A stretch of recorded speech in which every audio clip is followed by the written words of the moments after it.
අද ගමකට ගියත් නගරයකට ගියත් ඇහෙන ප්‍රධානතම ඉල්ලීම තමයි තමන්ගේ දරුවා මත්ද්‍රව්‍ය වලට ගොදුරු වීමේ අනතුරු. තමන්ගේ දරුවා මත්ද්‍රව්‍ය වල ගොදුරක් බවට පත් වෙලා තමන්ගේ ජීවිතය විනාශ කර ගැනීමේ අනතුරු පිළිබඳව සෑම විටම අපිට හඬ නැගෙනවා. මේ රාජ්‍ය යාන්ත්‍රණයට පමණක් අවසන් කළ හැකි දෙයක් නොවේ. මේ සඳහා ජනතාවගේ සහාය අවශ්‍යයි. අපි පියවරක් ඉදිරියට තිබ්බා. චිත්‍රය භයානකයි.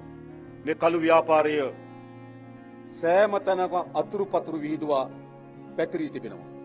පොලිසිය තුල, හමුදාව තුල, කස්ටම් එක තුල, RMU එක තුල, ඉමිග්‍රේෂන් එක ඇතුලේ මේ ආදි ශේෂ්ත්‍ර ගණනාවක පැතිරලා තිබෙනවා. මේ මත්ද්‍රව්‍ය සහ දේශපාලක අතර විශාල ඥාතීත්වයක් තිබෙනවා.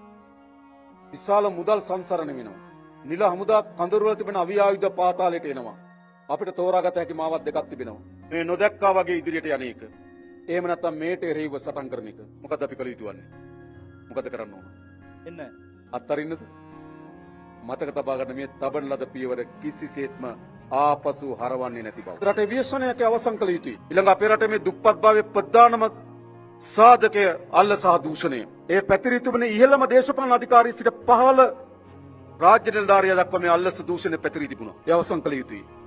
ඒකට අපි තාමත් දිගු පියවරන් රැසක් අරගෙන තිබෙනවා. හැබැයි අපි දන්නවා මේ ක්‍රියාමාර්ග වලට එරෙහිව යන දේශපාලනය අනුතුරුදායකයි. ඔවුන් සතු තියෙන මූල්‍ය බලය, ඔවුන් රාජ්‍ය බලය හැසිරීම විසින් ඔවුන්ට රාජ්‍ය යාන්ත්‍රණය ඇතුළේ තිබෙන සබත්තාවයන්, විවිධ කළු ව්‍යාපාරයන් සමග තිබෙන සබත්තාවයන්, නීති විරෝධී අවි ආයුධ ඔවුන් අතර සංසරණය වීම ආදී බොහෝ දී තිබෙනවා. මේ කාර්ය දෙක කළ යුතුයි.